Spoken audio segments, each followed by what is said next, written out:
You're listening to Opera Box Score. Let's get ready to rumble!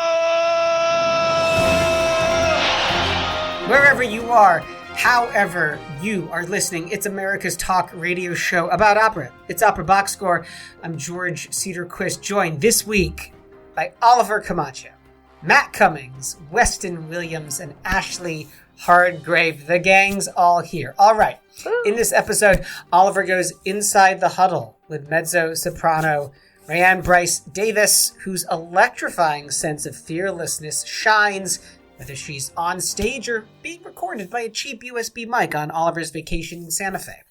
And then it's the third period of the Mozart clash. Which single act of a Mozart opera will triumph as the G.O.A.T. GOAT? Plus, in the 2-minute drill, Antonio Papano loves opera and football. Maybe it's time for a new host here on the OBS. Watch your back, Weston. Make sure you subscribe to the podcast, Spotify, click follow. It's that little green heart on Apple Podcasts. You just hit the plus sign. Send us a voice memo or even just email us your hot takes. operaboxscore@gmail.com. You're going to get the OBS beer coaster and the OBS lapel pin just for sharing your own hot take. Great to have everybody here. Oliver, of course, going to check in a little bit later on in the show, but there is Matt Cummings. Hello, the audience can't hear how swarthy I became during my trip to the American West, where the humidity does not scare me out of the sun. It is swarthy. Weston Williams, I see you are as swarthy as ever. I'm pale and clammy in my little recording closet. I have not removed myself from this room since the last time we recorded. I wish I could unhear that. Ashley Hardgrave, there you are. Hi, friends. I'm glad to be back. And I have a very interesting piece of information for our hometown audience that just broke right before we started recording. Apparently, the Chicago Police Department is using opera to bore restless teens. So there's a summer phenomenon that happens here that's sort of affectionately called the teen takeover, when a lot of teens will sort of congregate in an area. Unfortunately, sometimes folks can get a little restless. Things can get a little bit of an uprising feel. Sometimes they're a little violent. There was a big melee down at the 7-Eleven on Roosevelt yesterday. So now the Chicago Police Department and I guess the folks at 7-Eleven are blasting opera out of the speakers at the 7-Eleven to try to curb any more of that action. I think it, provides for a classy 7-Eleven experience, but oh my. Maybe Hilary Swank will show up to teach these kids that opera is just rap. One can hope. Let's talk some opera. Huddle up. Let's go inside the huddle. Oliver will be joining us for the third period of the Mozart Cubed TKO. He's currently in Santa Fe right now, taking in the first week at the festival where audiences can catch all 5 of this season's productions. From Santa Fe, he sends us this interview with one of the stars of Rusalka, with a cast that features 2 friends of the show, Eileen Perez and Lydia Yankovskaya, and a new friend of the show, mezzo-soprano Raehann Bryce-Davis, who sings Yeji Baba. Bryce-Davis arrived in New Mexico fresh from a run of Rusalka at Dutch National Opera, praised by the Opera Wire website as, quote, maybe the most charismatic voice of the night.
My guest today is Raehann Bryce-Davis, and you just heard a little bit of her singing Yeji Baba from the Dutch National Opera production.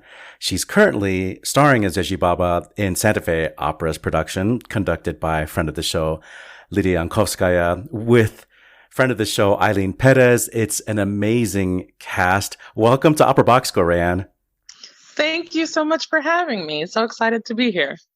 So in preparing for this interview, I've just been listening to all of your content and watching all of your videos.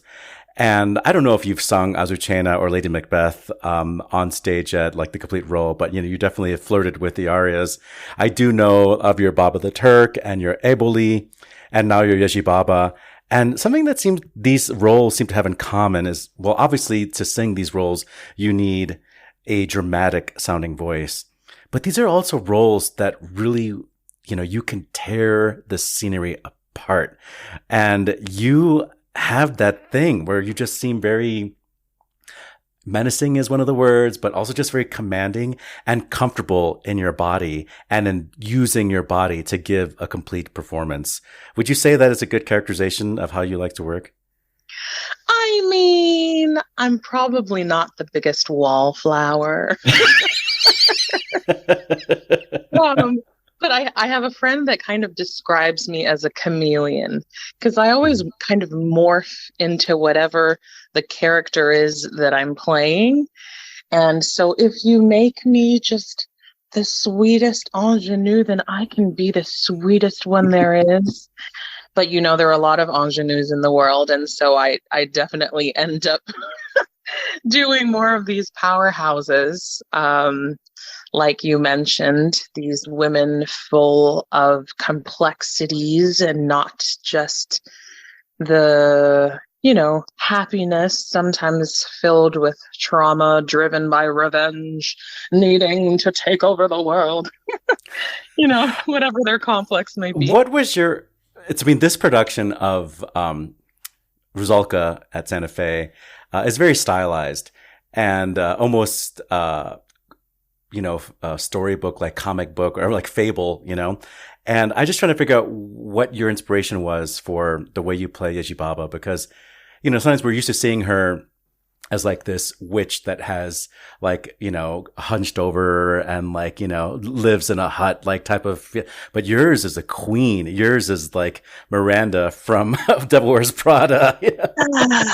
I'm so happy you say that, because that was very intentional. I don't like playing caricatures, and I don't like making women caricatures. So when we talked about it on the first day with the director, David Poutney, he said, she's a disciplinarian, but she's a witch. She's a witch. And I was like, I don't want to do that. So I was like, mine is not going to be a witch. She will be a sorceress, darling. And so I gave him what he wanted, but I gave her power and I gave her elegance and I gave her some of me, which, I want to do with all my ladies, give them the benefit of the doubt and some humanity. But the costume design came before the instruction came, right? Like the costumes. So I might think your version, or the version you guys arrived at, fits the costume so well, Absolutely. And you wear it. Absolutely. When we were in the fittings, actually, one of the beauties of costume design is it can be a bit collaborative. So when we were in the fitting room, we talked about the sleeves, because you could make them huge and be kind of larger than life, like ha ha ha, or you could make them like smaller and more, give her a bit power and more direction to the neckline, And so we talked about those things as a character, which I don't think I'd ever been able to do in a costume fitting before. And so I loved that, to be able to have an influence on how the costume ends up looking. And they did an incredible job. I think it's one of the strongest costumes I've ever worn, and certainly it does its duty in adding to the story. It's amazing. A corset snatched. Is that just as a completely personal question? But I have friends who are corset wearers, and they bring their own corset to every production because it's made for them. Is that your corset, or do they make that one for you here? Oh my gosh, absolutely not. Okay. But actually, the corset saved me in Santa Fe because for folks who have not been to Santa Fe, like it is dry and the air is like very thin. And so every rehearsal before the corset, I was like, like struggling to like get my breath under me and my support under me. And the first day they put me in that corset, all of a sudden, all I could do is push against that corset. And that engaged the rib cage, and I was like, "Aha! I can sing again! Thank you, corset." Well, we're in the middle of the production right now as we talk, but you mentioned that you are doing a side project in New York, and we'll talk about that a little bit later. But how do you feel going back? Is this the first time leaving Santa Fe? You have to come back and readjust? Like, are you prepared for that?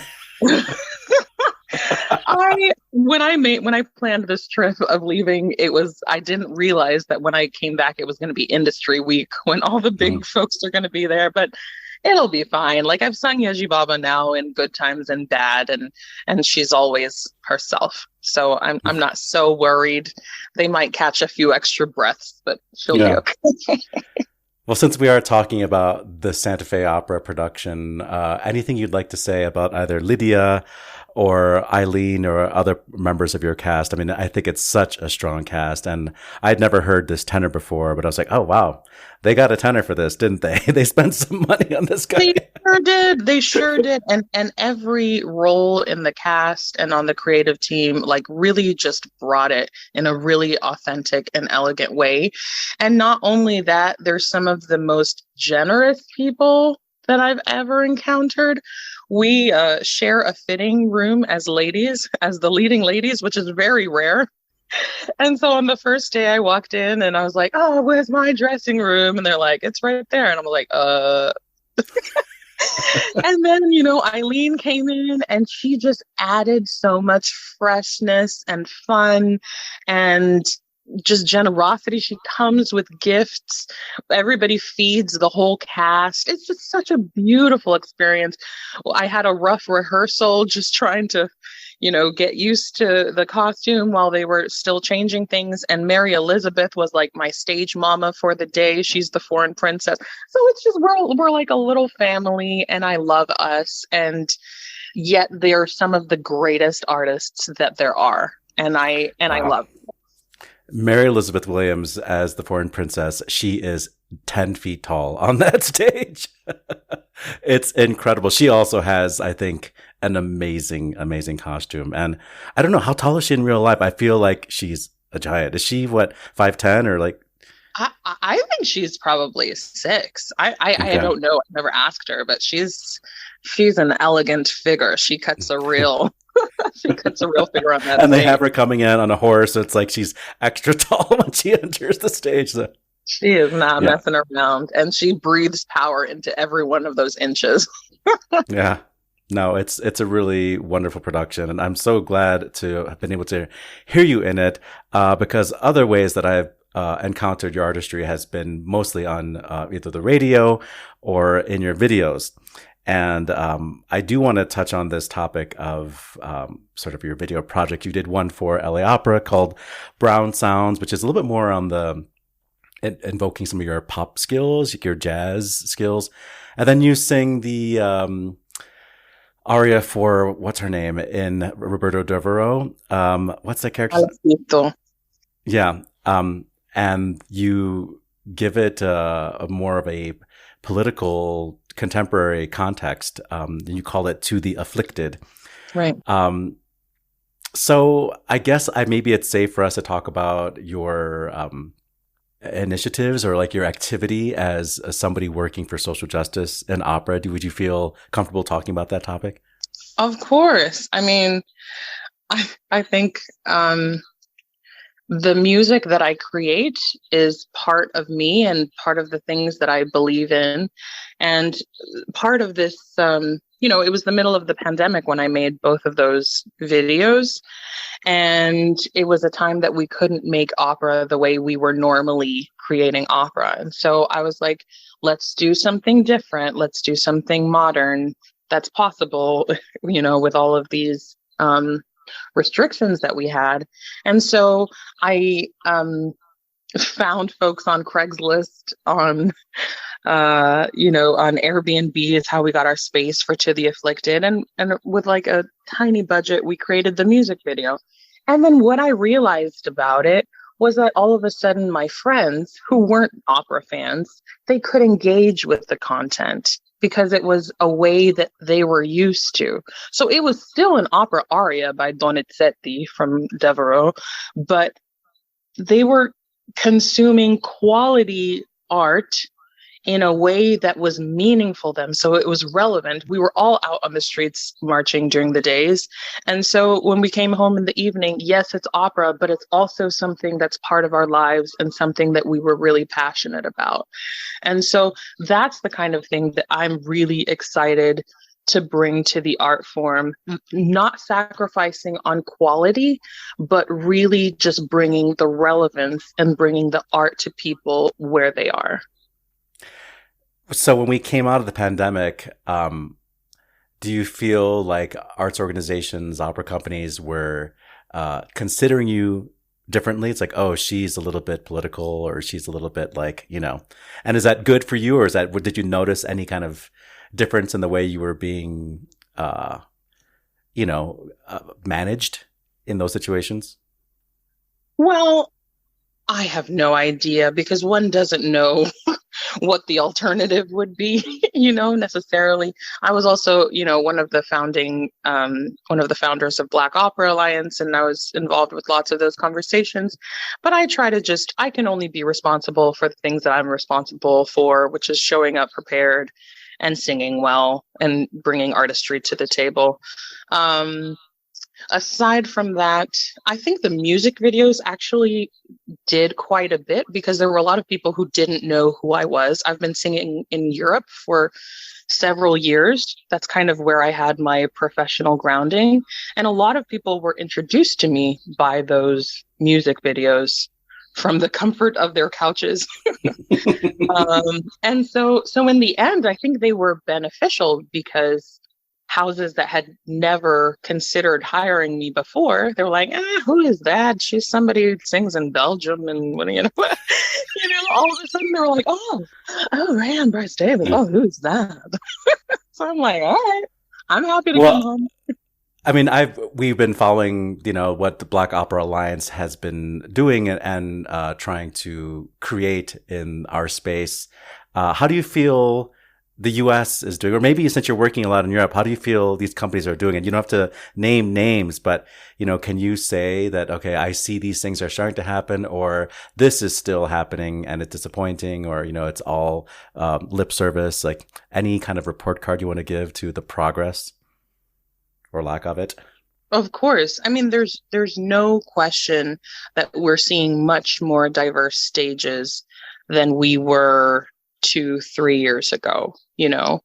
A lot of companies are definitely making a really big effort to be more inclusive in their casting. And that's exciting. We're seeing a lot more programs to develop new talent, new administrators, where we really need to see a change, more, creatives, conductors, directors, and all of those things. We have to create systems so that people can be trained and are ready to step in for those positions. So I'm loving so many of the things that we're seeing. The challenge will be for the energy to continue. Will we still see stages like this in 2 years, in 5 years, in 10 years? Or will we go back to, things as they were? If we look at the history of companies like the Met, there have been times where there were a lot of Black singers on the stage. And then, there's an admin change, and then we don't see them anymore. And it's not that singers exist or don't or exist or don't exist. It's just these fads, and we need to make that not a fad. We need to make the change systemic. Well, speaking of the Met, you are returning to the Met to do the Life and Times of Malcolm X in the coming season. But before that, you are going to be part of a world premiere at O Festival, Opera Philadelphia. any gentle preview you want to give us of either of those projects for you? Oh, man. 10 Days in a Madhouse, that's going to be at Opera Philadelphia. Renee Ort is just such a genius. I'm so excited about her work. We did a workshop in January, and I got to hear a lot of the things that she's doing. And she writes so... You know, there are very few composers that you listen to them and you're like, oh, I know who that is, you know, without having to wait till it's over and they say, Emma was, you know, like, you know. That's my job, by the way, at my radio station. Thanks. No, they don't have to wait for you with Renee. She's doing this really exciting, like, writes beautifully for an orchestra, but then every once in a while there's these like electronics that just kick in and you feel like you're at a rave. Like, who else is doing that, you know? And it's so much fun. And she really is painting the pictures so clearly. And I'm just really excited for folks to experience that. The cast is fierce. Kira Duffy. Kira Duffy. Yeah. Duffy, thank you, Kira Duffy. Yeah. Will Liverman. We've heard of him. Yes, absolutely. I think it's just going to be a grand old time of great music and great singing. And then you'll be singing Life and Times of Malcolm X. And you were saying just a minute ago how we need to make some of these changes systemic. And I do feel like, you know, the Met had a interesting year doing some contemporary operas and doing operas that told different stories, and those were the shows that sold better than the fourth cast of Traviata. Yeah. Who would have thought that if people care about something, they go? Yeah. Well, finally, we did hint at this at the top of the show. The reason why you are not in Santa Fe and why we're doing this over Zoom is because you're doing a little side project in between performances. Something we can look forward to when? Absolutely. I'm very excited. I'm doing my very first debut album. And and I was able to commission some of my favorite composers who are writing music for, like, specifically for my voice, which is exciting. And I'm making music with some of my favorite collaborators, pianist Jean-Minette Cillier, cellist Tapelo Masita, South African, Ruben Kebede, violinist, and Christian McGee, a wonderful percussionist. So we're and the Ivalos string quartet. So we're just doing the thing. Like, we're all trained, like, Juilliard Manhattan School of Music musicians, but we're bringing, like, heart and soul and vibe and relevance and power and beauty, and we're bringing all of that to the studio. we're doing it. We're going to do music videos. We're going to do a tour. We're going to do an installation. Like, we're doing the modern rollout with just classical powerhouse training. Awesome. What do you have a label yet? No, somebody fancy wants to. No, honestly, I kind of want to just own my stuff. I want to own my stuff, and those things are still in conversation. Right now, I'm just focusing on making the best freaking music that we can make. Awesome. Well, I can't wait to get my dirty little hands on it and to play it on at my other job. So, Raehann, Bryce-Davis, you are doing amazing work, and it's such a pleasure to watch your career flourish. And thank you for taking the time today. Thank you so much for having me. This was fun.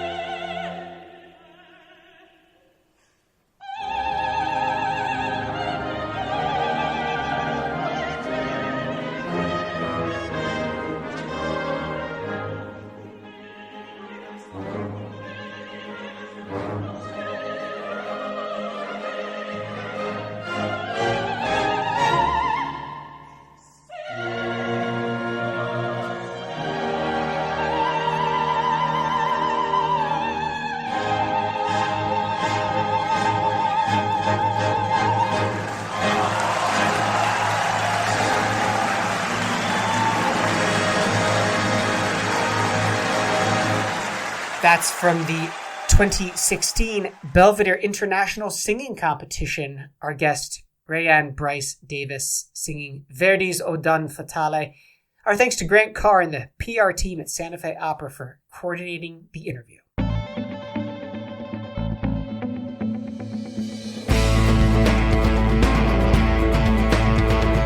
TKO on the OBS.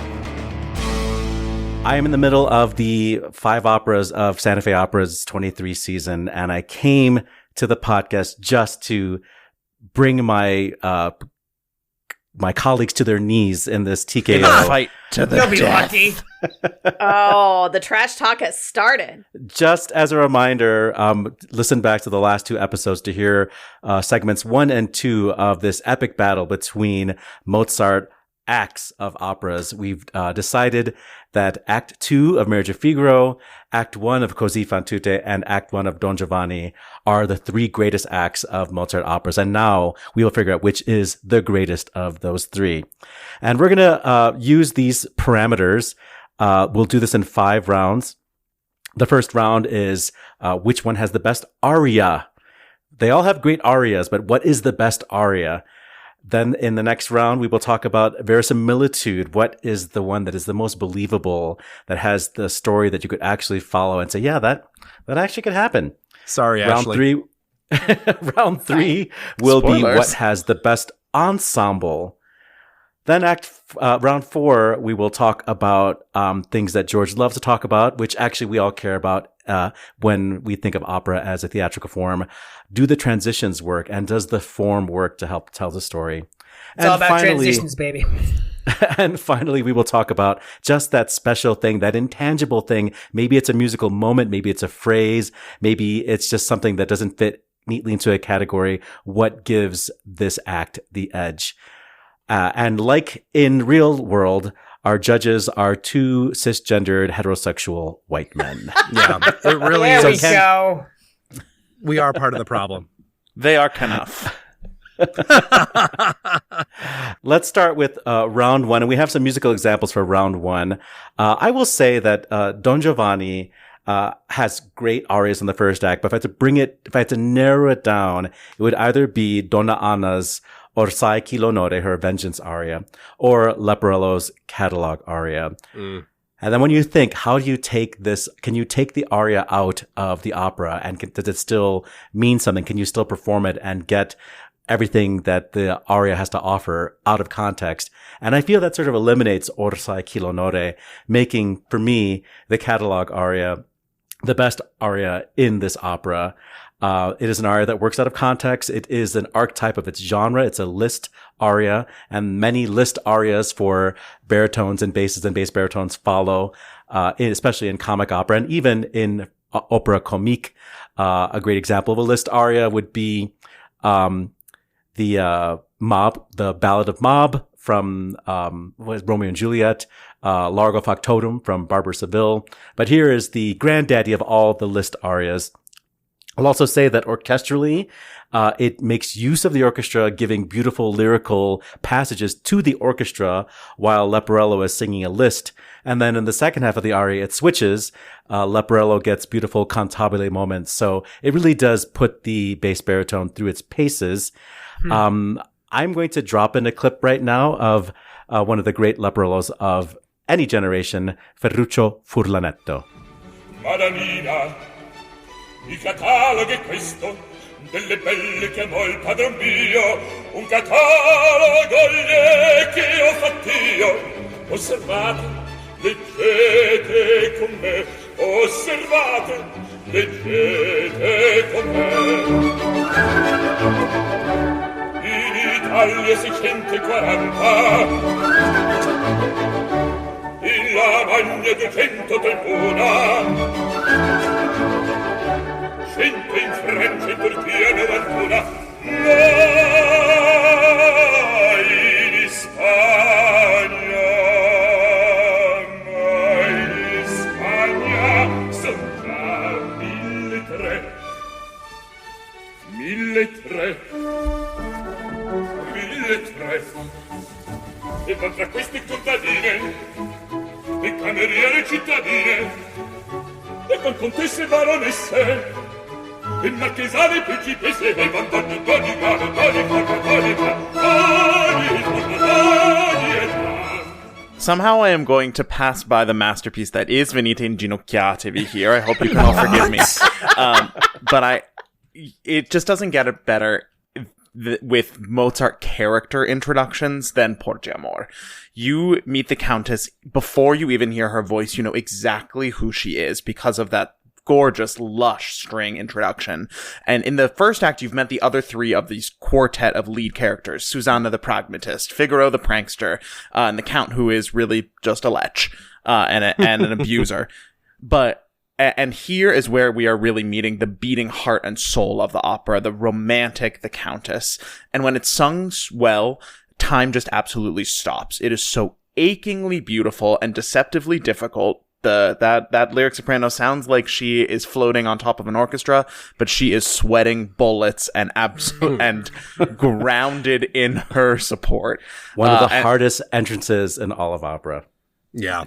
I am going to bring back our good friend Kirita Kanawa here because few can spin a line as golden as she. This is from that 1973 production of Marriage of Figaro from Glyndebourne.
I agree, Matt, about the soprano sweating bullets. And this is a real test for Contessas.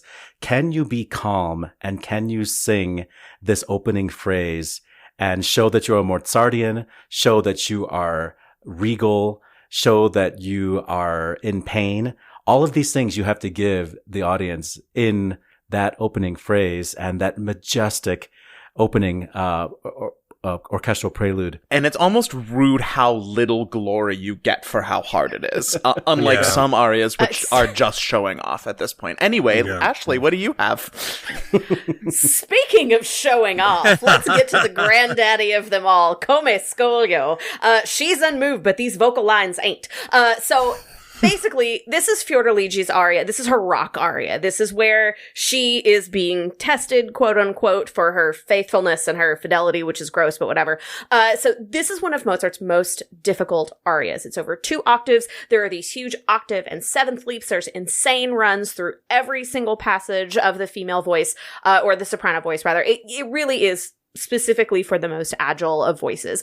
The thing that's wild about this for me dramatically is that, like, her emotions are absolutely sincere. Fiordaligi dramatically really believes in demonstrating her loyalty here, but the music doesn't lose touch with just how buffa the nature of this entire scenario is. The style here that she's singing in is just, it's deliberately exaggerated. It's almost a parody of an aria. So that's what I love about it, is that it's these vocal fireworks and crazy acrobatics, but, you know, at the heart of it, Fiordaligi really does believe she's sincere in what emotions she's stating here. fun little nugget on this piece in particular. Mozart allegedly hated the singer for whom this role was created, Adriana Ferrarese del Bene.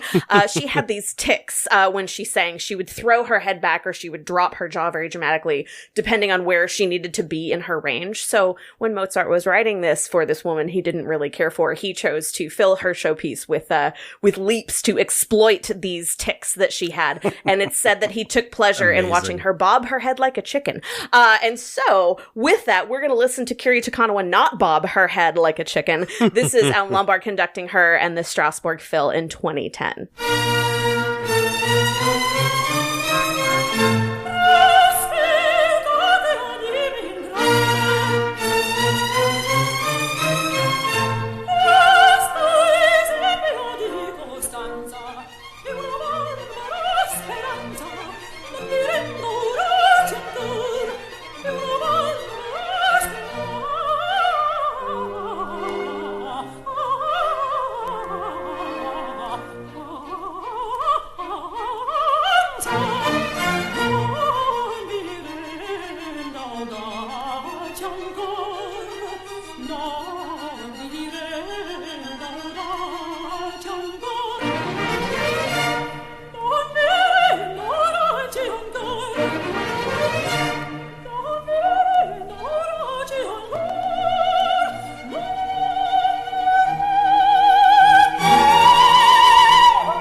To give Porti Amor a little bit of extra point value, I think, in difficulty, it is the entrance for the Contessa, whereas Fiordiligi, by this point of the opera, has had a good 40 minutes of warm-up to get those low notes. You need the warm-up, though. It's not like her entrance music is actually that much easier than this. Let's just say that. And to me, it really seems like the winner of this round is Kiri Takanawa. So that's or fair. any soprano that can sing Come Scoglio well, quite frankly. Possibly. Well, it was a great lineup and a great chicken nugget of trivia there, Ashley. Thank you. Listen, here's my winner. Like a rock, I was strong as I could be. It's got to be Così and Come Scoglio. This act is full of just drop dead arias. I admit, starting Act 2, Porti Amor, that is a tough place to be. Nobody wants to start singing at the top of Act 2 in any show ever. But for me, I think Così is going to take this round. Yeah, I agree. Okay, round 2, verisimilitude. We're talking about does the audience believe what they are seeing? And does the opera, does the text, does the music serve the drama and let you be in it? Can you be in the show, you know? And Ashley, this has been lovely. So thanks. Listen. Got a good run. Can I just get mine in and be done with it so you guys can get on go with it? ahead. Okay, Look, I know, okay? When it comes to Così and verisimilitude, I know. We all know. Short of a QAnon Reddit forum, it is unlikely that you're going to find a fake pair of foreigners who are poisoning themselves and are revived by magnets. But again, that is not why Così is here. So I welcome you to suspend your belief. But if you really need to believe in the plots of operas, then I guess let's hear from Oliver and Matt. Go ahead. JFK Jr. Così when? I would say that if we were talking about verisimilitude in the 18th century, Figaro would have the upper hand. But coming from the 21st century perspective, and we do know about, rape, we do know about murder, we know about power and class structure and the uber rich, making all the decisions and getting away with murder. We know about gaslighting now. And this act has all of those things. We even have, like this almost sexual assault on stage of Zerlina and probably complete rape of Donna Anna at the very beginning of the opera. And once again, the murder of her father and having her father's body dragged off the stage. And it seems like now in 2023 that those things happen, So maybe not in the 18th century, but in the 21st century, yes, I'm in it. All right, Matt. What's your case? You are lucky that we're only talking about Act 1 of Don Giovanni for the verisimilitude. Well, I'll mention that really all 4 of my acts could win on that metric. And furthermore, many of those same themes are similarly addressed in Marriage of Figaro, albeit not quite as graphically. Because there's nothing supernatural here, and we similarly do not need to be convinced that powerful men abuse their positions, such as an employer who feels the right to have the right of first refusal, the droit de seigneur, with Susanna before she gets married to someone else. And arguably the most unbelievable part of this opera is just the sheer number of coincidences that you need for the tightrope walk to be successful. But honestly, if that is your hill to die on here, I have news for you about the concept of the theatrical arts. And to really drive my point home, I want to say that even more than the other 2 operas, these characters feel so lived in and well-rounded. And the motivations and choices really do still make sense in today's world. And the influence of those highly formalized types is a lot less pronounced in Figaro than it is in either Don Giovanni or Così. Yeah, I think I'm going to have to go with Matt on this one, just because, of these operas and even these opera-specific acts, I feel like this is the only... I feel like Figaro is the only one where I'm going to sit down and have a full, theater experience, and it doesn't feel as heightened, especially when you're talking about, Porgy Amor and stuff like this. It's so real. It's so, lived in. It feels like psychological 21st century opera writing, honestly. Sorry, Oliver. The Marriage of Figaro is timeless because it's about class. Mozart got it right. He figured out the differences in class, and he figured out how to dramatize those. Figaro is the winner. We're now in round 3, the best ensemble. And I would say that probably the most famous ensemble in all of Mozart operas is The Seduction of Zerlina, Lacererem la mano. Is it musically the most interesting thing that Mozart's ever written? Not really. I know that we've got a heavy hitter coming up when we get to Così, so I submit a equally beautiful, sublime moment in this opera that is full of action, a moment that just sort of stops and allows you to breathe and to take in the genius of Mozart, which is the Mask Trio, which is the last moment of Serenity before Act 1 draws to a very exciting conclusion. We will hear a performance of this astonishing musical moment from the Jotunheim Court Theater, one of the early period performances of this. Arnold Osterman leading Arlene Auger, Della Jones, and Nico van der Meel.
So here's where I may have weakened my argument a little bit in that I did tip my hand and already played my favorite musical moment of the Act 2 finale of Marriage of Figaro 2 weeks ago. So in the interest of giving all of our audience of listeners new experiences, I'm going to pick a different part of that finale, and I'm going to go to the very, very end.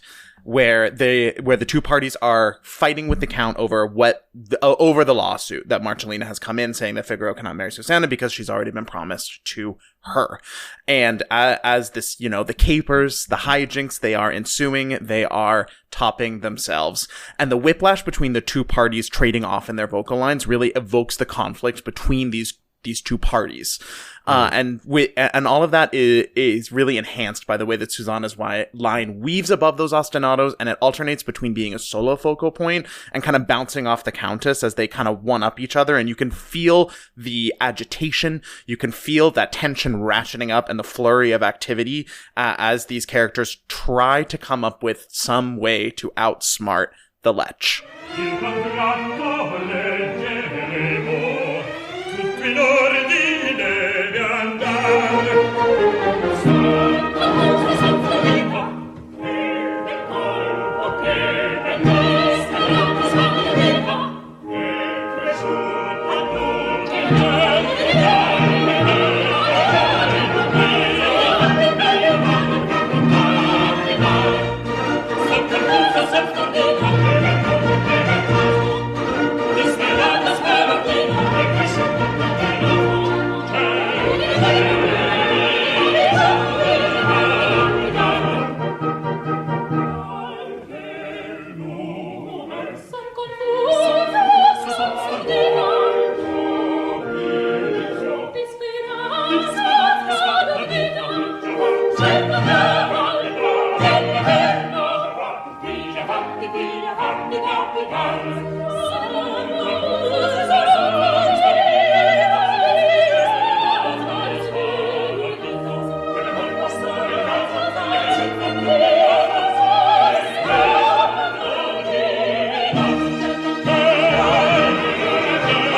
Comes from that same Glyndebourne production in 1973, truly because I couldn't find a Susanna who I liked more than the wonderful Romanian Ileana Cotrubas, with Takanoa, Benjamin Luxon, and Knut Scram. John Pritchard conducting.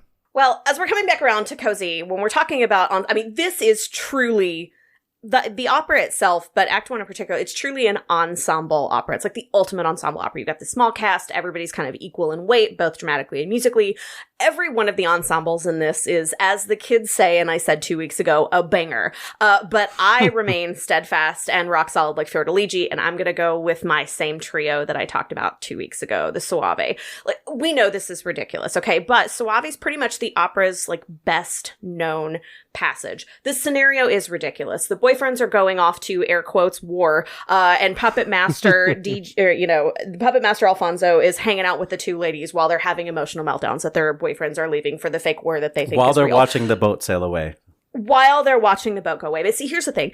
That music is so beautiful, it transcends all of that. The reason this is that best known passage is because it's that moment, one of the only real moments where the humor and the parody and the excess all fall away and they leave behind this absolutely simple musical beauty. But the thing about that simplicity is that it's actually coming from tremendous musical sophistication. The amount of control and ensemble and listening to each other as you're performing and not over singing and being as delicate as you can be, that's really what sells this piece and makes it beautiful. You can't have anybody who's trying to be the hero here. All of these three singers have to work together with such a perfect delicacy. And one of the groups that does this very well is who I'm going to play for you right now, which is Schwarzkopf, Crystal Ludwig, and Walter Berry, performing with the Philharmonia Orchestra in 1963.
I'll just say that there is something very modern about this trio. Looking forward to composers like Strauss, where you have these long held notes, and then just each instrument changes by a tiny degree, and you have a new harmony. And it's that thing that just gives you that chill up your spine. Just that simple change creates this new sound. And that is very romantic. It doesn't feel, like it's coming from the 18th century. It feels like it's coming from a completely different place. And it's very, very special. I'm really grateful for the section that I play is the part right before the end where the sisters are just holding that beautifully sustained third, and then Don Alfonso kind of needles his way up. But again, it's not lecherous. It can be dramatically. You can make it where he's really, winking at the audience, but it still has to be sung really beautifully. And the turns that line takes before there's that gentle cascade waterfall fall from the sisters, it just gets me every time. It is a gorgeous ensemble piece, and I feel like it should be the one that wins for me, but I think I might go a little bit of a different direction. I maybe it's just I'm just a sucker for La Ci do Rem. There's just something I feel like when I didn't offer La Ci do Rem. I offered the Masked Trio from Don Giovanni. I'm not a big Mozart person. Maybe that's my problem here. Weston's doing his own thing over there. It is still part of the act. It's still part of the act. It is still part of the act. Weston, it's neither here nor there. This is in boxing what they call a split decision, because I'm going to pick something else anyway. I'm with Ashley on this. Suave Vento is utter simplicity and purity and musical sophistication. It cannot be beat. My vote is for Così. Okay, so if we were talking about Act 3 and we could offer Sularia, that is a real fight. But I sort of feel like Suave personally is like one of the masterpieces in the entire operatic canon, let alone Mozart's canon. But anyway, you guys have a split decision. We're moving on to the fourth round, which are those things that make opera move, that make the time pass, like the transitions and the form.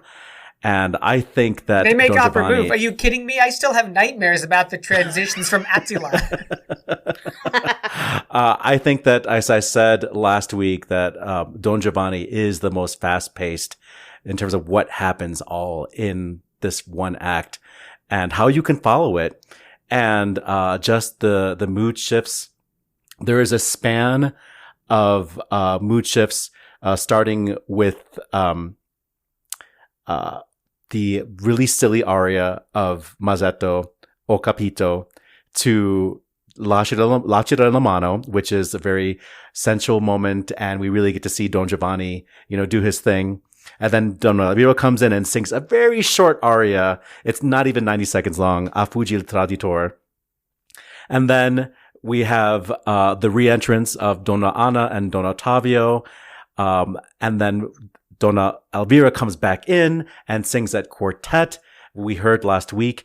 And now we're going to pick it up after that quartet. Let's listen to just these like 40-ish seconds of how Mozart gets us out of what I call the gaslighting quartet to the realization that Donna Anna has that the guy that tried to rape her, or that did rape her and killed her father, is actually Don Giovanni. This is some of the most dramatic music that Mozart has ever written. Povera sventolata, I passi suoi voglio seguir, non voglio che faccia il precipizio.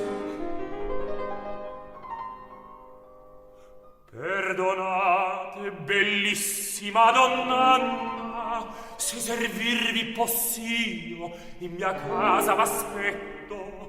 Amici, addio.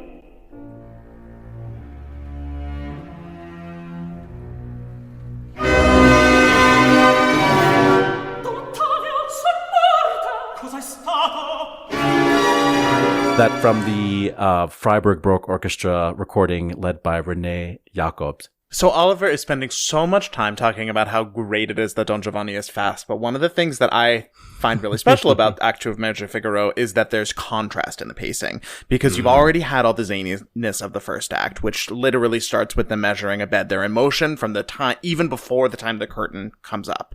And then the fact that you get to start Act 2 with stillness.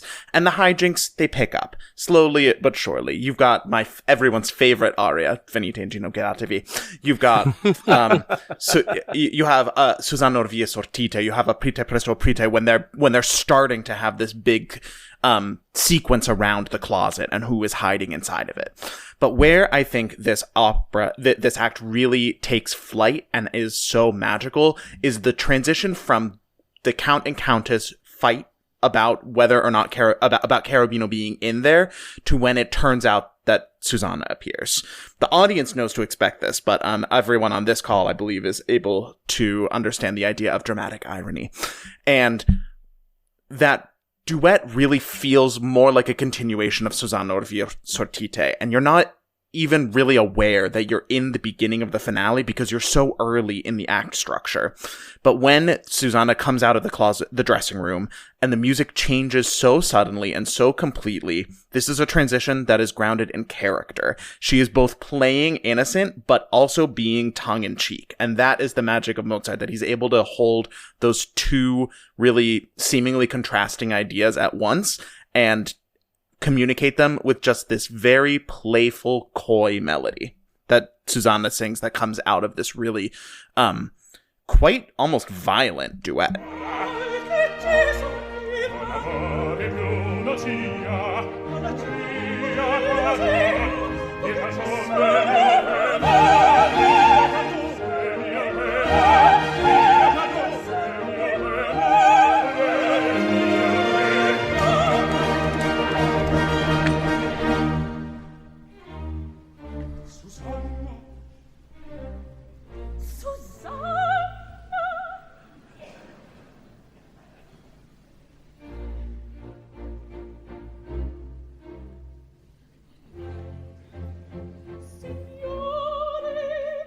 We're going back to Glyndebourne, but this time it's 1994, and you heard Renee Fleming, Alison Hagley, and Andrea Schmidt with John Elliott Gardner conducting. Okay, maybe I didn't state my case as well as you did, because I get so passionate about these things. But I don't think that that Don Giovanni, it's all fast. Like I said, there are these variety of length of pieces. The Gaslighting Quartet is a moment next to A Fuggi il Traditor, which is a short moment, and La Città della Mano is a long moment next to O Capito, which is a short, sort of stupid moment, which actually also gives us, a little bit more of the portrait of Mazzetto and what he's able to muster up. And it's a little bit Figaro, but just he's not as smart as Figaro. And then it leads us to the moment of that gets us closer to the end of the first act, which is Don Ottavio son morto, this really long accompagnato, which feels very late Mozart, almost like that long scene at the end of the act of Magic Flute. Then which goes into the Rage aria, and then to balance out the Rage aria, we have Dalla sua pace, which is another long, serene moment. So there is variety of pacing. There's a lot of variety, but I would say that it almost borders on sprawl at times, whereas Act 2 of Marriage of Figaro is so compact that you don't even realize that the dominoes have started tipping over, because you've spent the last 20 minutes setting them up so exactly that once they start actually falling, it is just like an absolute snowball into an avalanche of the finale. Like those 25 minutes from when they come back and fight in front of the dressing room until it has turned into the whole glorious septet, like it goes by in a flash to me.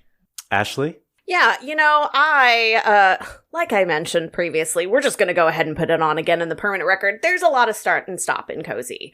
There is just things happen and then nothing happens, and things happen and nothing happens. And then there's a very exciting melee that happens at the end of Act 1 to make sure that you come back after intermission. And by the way, up until then, the women are faithful. So suck it, Don Alfonso. There are a lot of pauses musically and emotionally. This is definitely without question, the slowest dramatically of the three that are going against each other. Definitely still lingers on the effects of the ensemble. Like I said, this is truly the ensemble opera in the Mozart canon. Still, there's a lot of really cute interactions and, frankly, a lot of fast musical action that happens in the very beginning of the opera, post-overture. The different musical aspects that happen there, none of them are more than 2.5 minutes long. It's just snap, snap, snap. But all of the gentlemen together, they're talking to each other, the music changes, they're talking to each other, the music changes. And so one of the really charming ones for me is the teeny tiny mini recit that's literally 61 seconds that comes between Trio 1 and Trio 2, which I'm going to play you a little bit here of the the Cologne Concerto with Renee Jacobs, and this is going to be that little recitative right in between the first two Act 1 trios for the gentlemen. Solo saper vorrei che razza d'animali son queste vostre belle, sean come tutti noi carne, ossa e pelle, se mangian come noi, se veston gonne, al fin se donne son donne, ma son tali, e in donne pretendete di trovar fedeltà, quanto mi piaci mai semplicità. I think that honestly, it's pretty close for me between Don Giovanni and Figaro, and poor Cozy tried its best, which is, I think for me, for Don Giovanni doesn't quite make the cut. I think that what Mozart is trying to transition between is much more ambitious. I don't think he always quite lands it in the way that it needs to. Whereas Nozze just, it flows. It flows so well. And I think I have to give it to Marriage of Figaro. Well, it's another split decision, Weston. I'm going to pick Don Giovanni. Look, the first rule of writing is KISS. Keep it simple, stupid. What we want events. All the audience wants to know is what happens next. As Oliver says, it doesn't have to be fast and furious. You can have variety and pacing, but we want events, a sequence of events, and that's exactly what Act 1 of Don Giovanni does present. That's my vote. We are at the end of round 4, and each opera has 4 votes. There are 10 votes in total. This is going to be the round that will decide. And this is the intangible round, the round of just that special quality or that special phrase or that special interaction that really puts the opera over the top. I will start, and I will say that the conclusion of Act 1, where we have the dance band on stage playing different rhythms than the orchestra pit. And in essence, there are 3 different dance rhythms being performed all at the same time.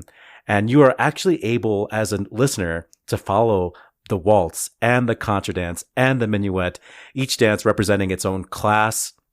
And it sounds like chaos, but you can still hear each rhythm. And all that cacophony leads up to the scream of Zerlina off stage as she is very close to being assaulted by Don Giovanni. What a way to snap us out of that. I think it's brilliant use of these Baroque dance rhythms. It's a brilliant use of a scream off stage.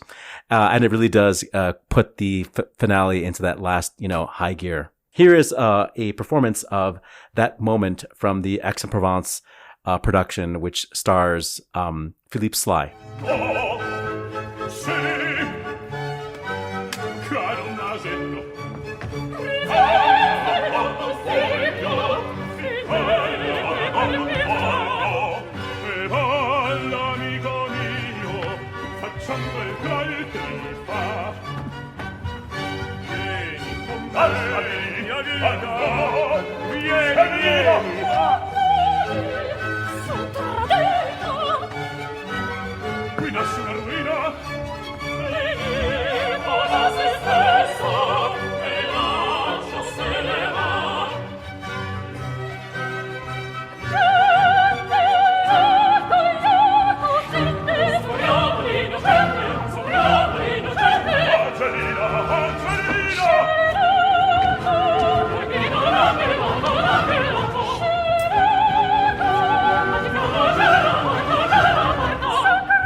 closing sextet of Act 1 for me. Again, everything is kind of coming to a head at the end of Act 1. It's been so slow dramatically and largely slow musically, and then, oh no, everything's happening all at once. Everything up until this point has been really slow, and then all of a sudden the passages and the tempo, everything picks up to something that's exciting. We have started in the musically sublime, and then we close out with the absolutely ridiculous.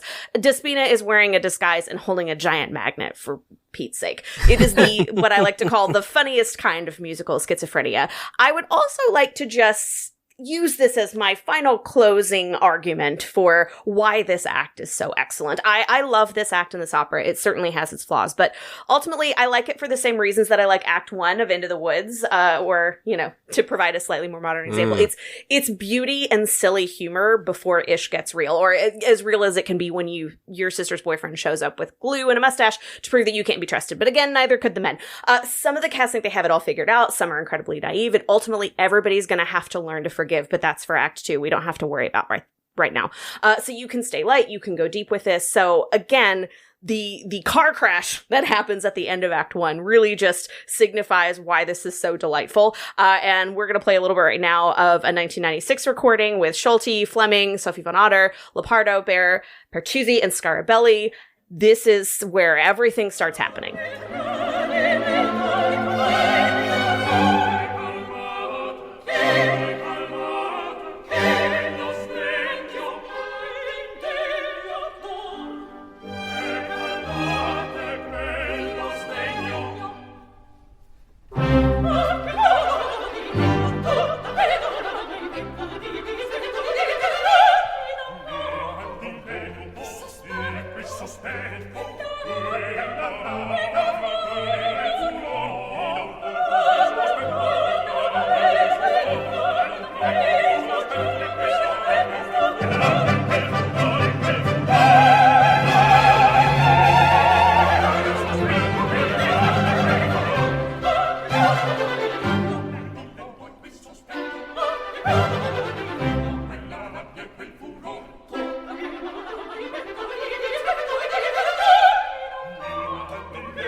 I've talked a couple times about how much I love Act 2 finale of Marriage of Figaro. And I'm going to turn back the clock for my last example just a couple minutes to that duet between the Count and Countess when they actually start, when they're bickering about who's in the wardrobe and the Countess starts to confess that actually it's Carabino, but really you don't have to worry about it. And it gets it goes 0 to 60 real fast. He screams at her to give him the key. And then there is a turn to minor that feels so threatening, especially in the context of what we know about the character of the Count. And it is a moment, and she very much bristles and her spine stiffens and she says, non son re, I am not guilty. And that is a moment that not only that first of all offers a lot of directorial options for the Countess. She could be pleading, she could be imploring, but my personal favorite choice is when she is standing her ground and really looking eye to eye with him and being so daring and so modern. But the abuse that this couple is hurling at each other in this moment feels so current, and it still feels messy today, let alone in the 18th century. It really should make the audience squirm when it's done right. And even though our argument, that enough is the expertise of Act 2. But everyone's favorite part of this opera that's not in Act 2, Contessa Perdona, would not hit the same without this moment. This lays the groundwork for the forgiveness, because she's saying, I'm not guilty, but you are guilty, and I'll forgive you anyway. That is the magic of Mozart and the Enlightenment. Well, it comes down to whether or not you want action, if you want excitement, if you want like macho, violence in your opera, or if you prefer like this more psychological violence that happens in Figaro. And I will say, as somebody who loves all three of these operas, I am most likely to cry in Figaro multiple times. And that non son rea moment, I'm just thinking about it now. It really hits. So, well, let's let all of our listeners join let's let all of our listeners join Oliver in tears while we listen to Simon Keenly Stein and Melanie Diener having it out from this production of Theater an der Wien with Riccardo Muti conducting.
We have plenty of tears right now, but I think it's time for one of the contestants, or two of the contestants, to be in tears, because it's time to choose a winner, George.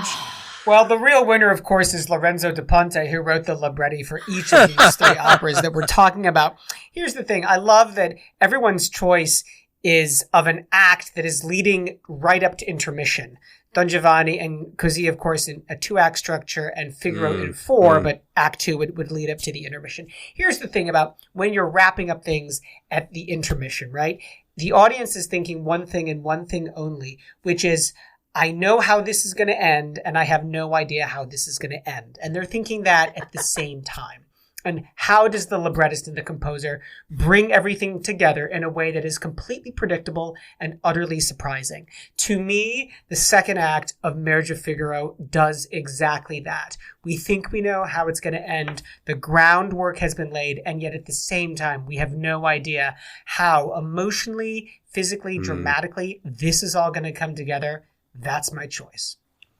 I don't want to, like, you know, I feel like sometimes we get accusations that this is rigged, because we agree. And sometimes it is, but not this time.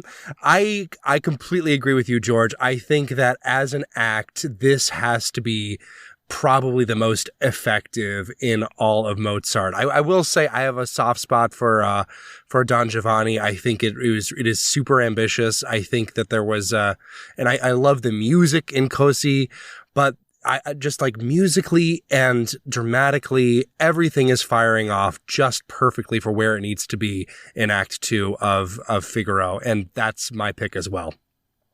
Well, you guys are going to have to live with Venite in Ginocchiatevi. Why don't we close by enjoying that aria? Thanks a lot for nothing, you guys. I got to go. I'm going to see Flying Dutchman right now. Bye, Oliver. Bye, Oliver. Say hi to David Alden from me.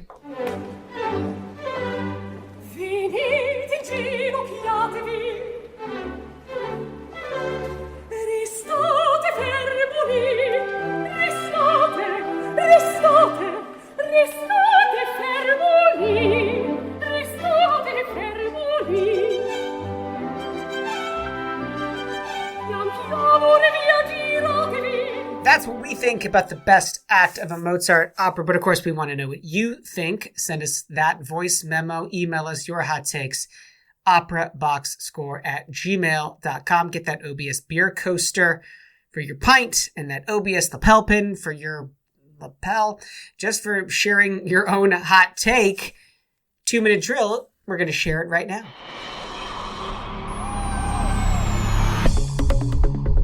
This just in. The 2-minute drill. All right, listen up. Here's everything you need to know about what happened in Operaland this week. A new documentary about Antonio Pappano titled Take Me to the Opera, A Time of Change, focuses on the conductor's passion for the art form and his mission to make it accessible to everyone. Opera shouldn't cater just to one audience or be focused on just one corner of the repertoire, says Papano, who currently leads Royal Opera House. I like football too. Does that mean you can't like opera? Absolutely not. In trade news, San Francisco Opera has named Evan Kahn to the position of principal cellist, making him the first new appointee in almost 50 years to the position. In other San prefix news, Teatro San Carlo has appointed Carlo Fuertes as the company's new superintendent. He's taking over from Stefan Lissner. Progress report! 2 years after the debut of the Bayreuth Festival's first female conductor, Nathalie Stutzmann became the second and received an incredibly rare standing ovation after Bayreuth's Tannhäuser.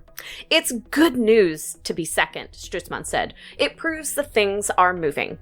2 in 150 years, but I'll take it. In trade news, Heather Kitchen, the general director of Calgary Opera, leaves the company this December after 5 years in the position, and Opera Memphis has appointed Jonathan King as the company's new music director. On the disabled list, Oliver Camacho did not see Rolando Villazon in Santa Fe following a painful rehearsal injury. To Rolando, not to Oliver. Baritone Luke Sutcliffe replaced Rolando Villazon in the title role of the company's new version of Monteverdi's L'Orfeo. Villazon said, quote, I am absolutely gutted to miss this performance, but I must follow the doctor's orders. I am doing everything I can in order to be well enough to perform from August 2nd onwards. Pretty Yende has withdrawn from her gala concert in Budapest following the death of her mother. Yende wrote on Facebook, My sweet mommy passed a few days ago. Our entire family and my town are in mourning. She touched so many lives with the magnitude and kindness of her heart and smile, which could light up everything and everyone around. Ludovic Tezier has cancelled his upcoming performances of Don Carlo at Bayerische Staatsoper. Dear friends, it is with regret that I have to retire from Don Carlo. I haven't had a break since March 2022. My body is busy reminding me of this. Boris Pinkasovich will replace Tezier as Posa.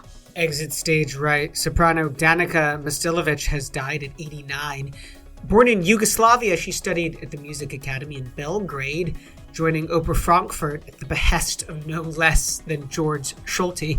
She went on to perform with the company for 40 years, becoming Kammersängerin in 1983. And on this day, July 31st, it was a big day for Jacques Offenbach with 2 premieres. First of his opera Le Soixante Six in Paris in 1856, and then La Princesse de Trébizonde in Baden-Baden in 1869. In 1982, it was the first performance of George Rochberg's opera The Confidence Man, which was based on the novel by Herman Melville of the same name at Santa Fe Opera, where Oliver is.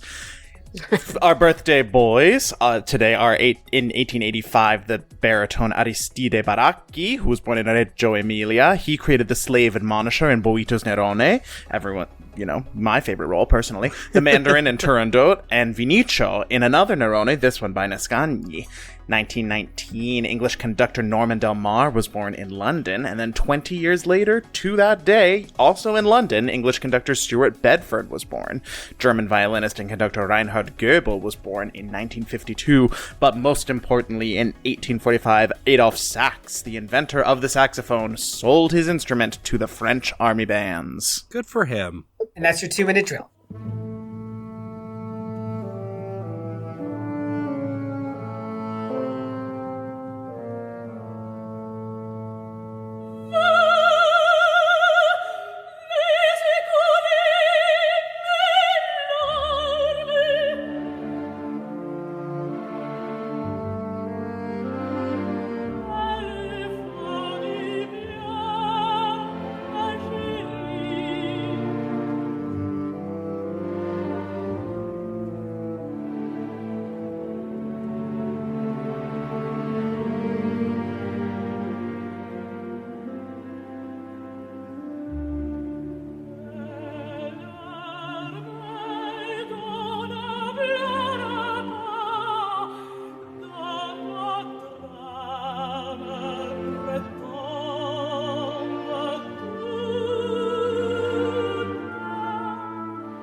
We'd like to take a moment to commemorate operatic saxophone.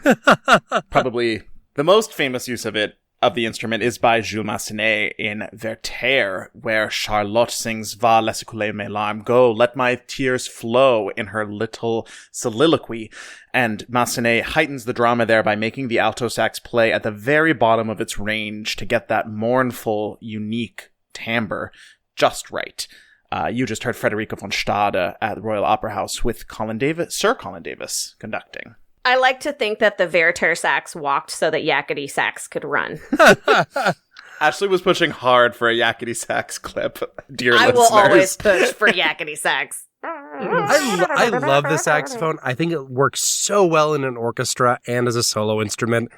The history of the saxophone is actually really fascinating. There was a lot of bad blood and contracts trying to keep the orchestra, the saxophone out of the orchestra, which is the main reason why it's not the standard part of the modern orchestra today. And also, if you are at all familiar with meme history, Adolphe Sax is known, in addition to being the inventor of the saxophone, for being extremely accident prone. This guy nearly died many, many, many times. And a man after my own heart. And I feel like that's a great way to transition into talking about Rolando Villazon. well, first of all, that's what you get for naming an instrument after yourself. That's true. That's true.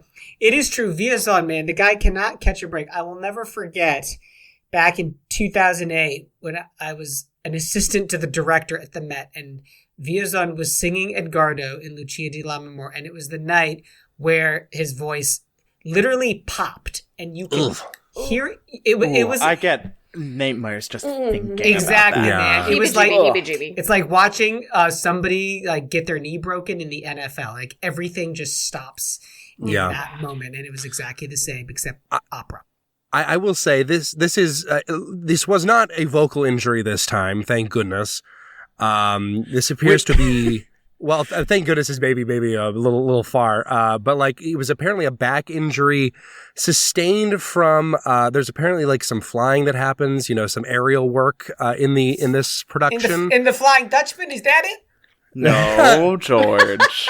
Not that one. Not that one. The fact that it's not a vocal injury is presumably what Santa Fe meant when they said that it was a minor injury, but the fact that he had to put out a correction to say oh, no, it hurt. It's not minor. I'm in serious pain, and the doctors told me I could not perform. So thank you for keeping my name out of your mouth, Santa Fe. Yeah.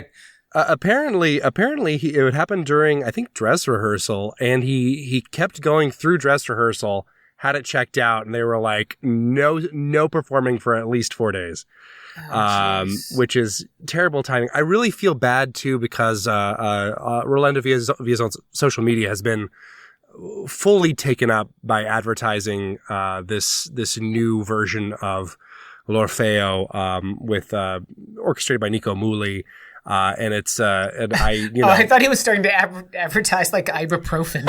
No, I mean he probably should at this point. But does your back hurt like mine does? I hope he recovers very soon. I hope he can finish out the run once he fully recovers and doesn't put himself in danger with the aerials again, because then he should just get a medical marijuana license. Dude. I don't think that would help him get through Orfeo.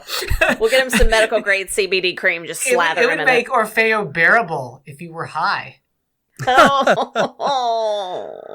Edgy Orfeo takes from George over here.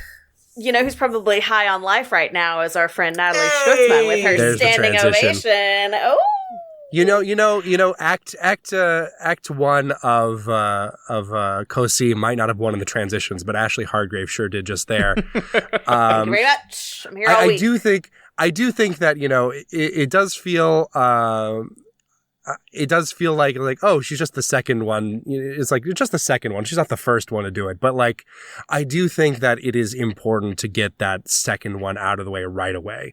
You need to establish the change, the fact that this was not just a one-off PR stunt to have a woman conduct a couple of years ago.